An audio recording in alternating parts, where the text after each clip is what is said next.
Pernahkah Anda mendengar orang dihukum karena membatalkan sepihak perkawinan yang sudah disepakatinya?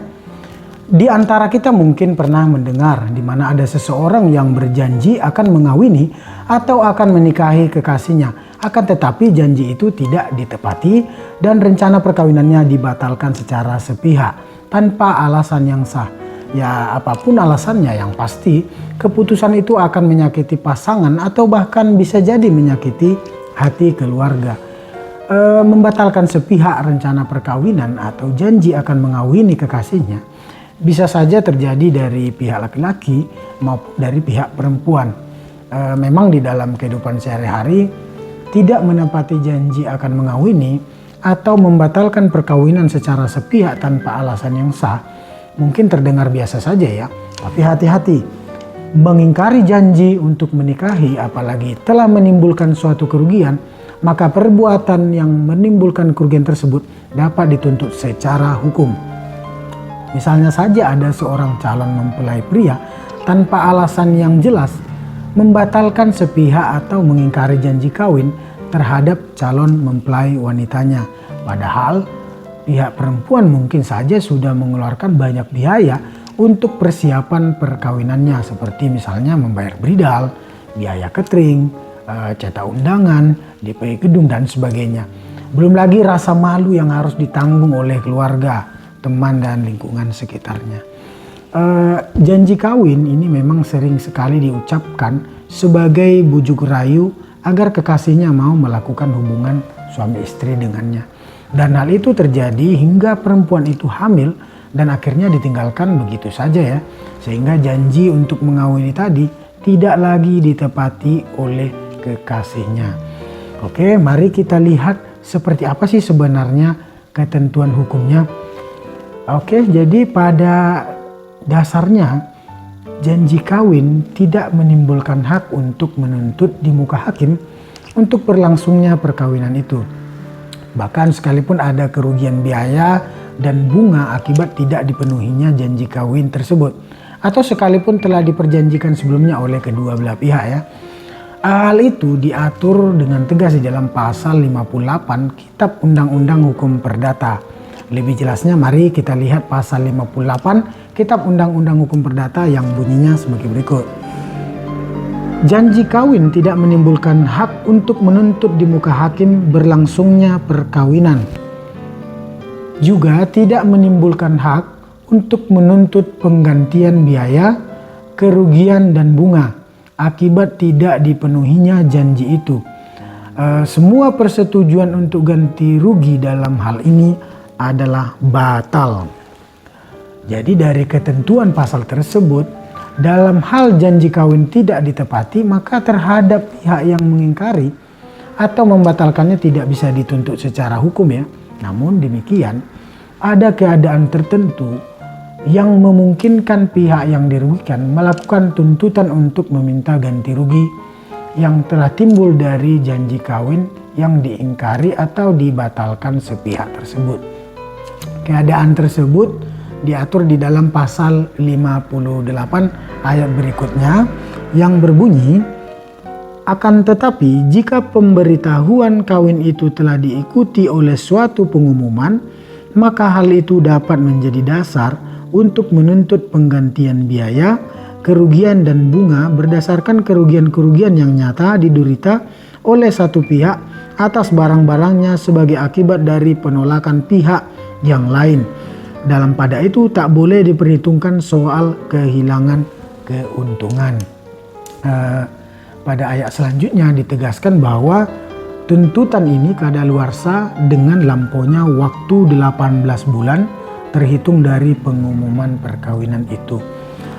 Jadi keadaan tertentu dengan tegas disebutkan, yaitu jika pemberitahuan kawin ini telah diikuti oleh suatu pengumuman, maka hal itu bisa menjadi dasar untuk menuntut segala kerugian yang timbul akibat janji kawin yang diingkari atau dibatalkan sepihak tersebut. Akan tetapi tidak semua kerugian yang dapat dihitung, artinya kehilangan keuntungan yang mungkin akan dapat didapatkan di kemudian hari dalam hal ini tidak dapat diperhitungkan untuk dituntut di hadapan hakim di pengadilan. Jadi maksudnya keuntungan yang di kemudian hari itu tidak bisa dituntut di depan pengadilan ya. Pertanyaannya sekarang, bagaimana jika ingkar terhadap janji mengawini atau membatalkan sepihak tersebut ternyata tidak sama keadaannya seperti yang disebutkan dalam pasal 58 Kitab Undang-Undang Hukum Perdata tadi. Jadi sekarang ini di dalam perkembangan ilmu hukum, janji mengawini atau menikahi yang tidak ditepati dan telah menimbulkan kerugian tidak lagi dimaknai secara sempit, hanya sebatas melanggar undang-undang saja atau Kitab Undang-Undang Hukum Perdata. Tetapi lebih daripada itu, perbuatan tersebut dapat dianggap telah melanggar norma kesusilaan dan kepatutan dalam masyarakat sehingga dapat dituntut di hadapan sidang pengadilan atas dasar perbuatan melawan hukum. Jadi sebagai contoh kasus misalnya Mahkamah Agung pada tahun 2020 pernah menghukum seorang pria dari Banyumas ya, Jawa Tengah untuk membayar sebesar 150 juta rupiah karena pria tersebut dianggap ingkar janji karena tidak jadi menikahi kekasihnya. Lebih lengkapnya Anda bisa baca bagaimana duduk perkaranya dalam putusan kasasi nomor 1644 kasasi PDT 2020. Tetapi secara singkat saya ceritakan bahwa perkara tersebut bermula karena pada tanggal 14 Februari 2018 seorang pria bersama dengan orang tuanya dan kerabatnya datang ke rumah kekasihnya dan melamarnya dengan membawa cincin pertunangan dan barang hantaran. Ya, singkat cerita, dalam acara lamaran itu disepakatilah pernikahan mereka akan dilaksanakan pada bulan September 2018. Kemudian setelah lamaran, pria tersebut membawa kekasihnya jalan-jalan ke Cilacap dan check-in di hotel. Dan di kamar tersebut, pria tersebut kemudian merayu dan membujuk kekasihnya untuk berhubungan layaknya suami istri. Awalnya perempuan itu menolak karena belum sah sebagai suami istri. Namun pria itu terus saja merajuk dan kemudian mengatakan kalau mereka sudah lamaran dan tinggal menunggu waktu untuk menikah. Sehingga akhirnya perempuan yang tadinya menolak, yang merupakan kekasih itu terbujuk rayuan hingga menyerahkan keperawanannya kepada pria itu. Ternyata tidak lama kemudian pria itu ketahuan telah menjalin hubungan asmara dengan mantan pacarnya. Akhirnya pria itu datang ke rumah perempuan itu dan bertemu dengan kedua orang tuanya dan menyampaikan kalau pria itu tidak jadi menikahi putrinya. Keluarga dari perempuan itu kemudian menggugat pria tersebut ke Pengadilan Negeri Banyumas dan oleh majelis hakim melalui putusannya pria tersebut dinyatakan terbukti melakukan perbuatan melawan hukum yang telah merugikan perempuan tersebut. Mau tahu apa hukumannya? Pria itu dihukum membayar kerugian imaterial sebesar 100 juta rupiah secara tunai dan sekaligus.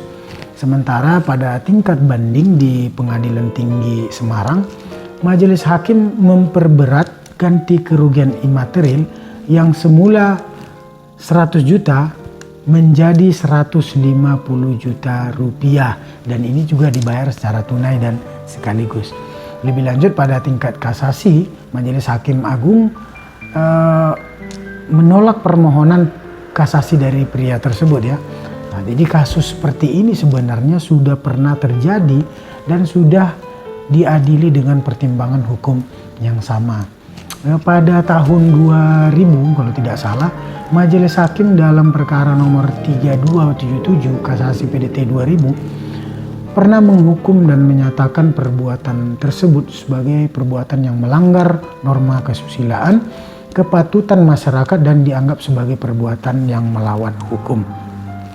Kasus yang sama juga pernah terjadi pada tahun 1984 dalam perkara yang telah diputus oleh Mahkamah Agung nomor 3191 kasasi PDT 1984 pada tanggal 8 Februari 1986, di mana Hakim Agung juga menyatakan bahwa perbuatan tergugat yang tidak memenuhi perjanjian untuk melangsungkan perkawinan dikualifikasi sebagai perbuatan yang melanggar norma kesusilaan dan kepatutan dalam masyarakat dan dinyatakan bahwa perbuatan tersebut adalah perbuatan yang melawan hukum dan merugikan penggugat.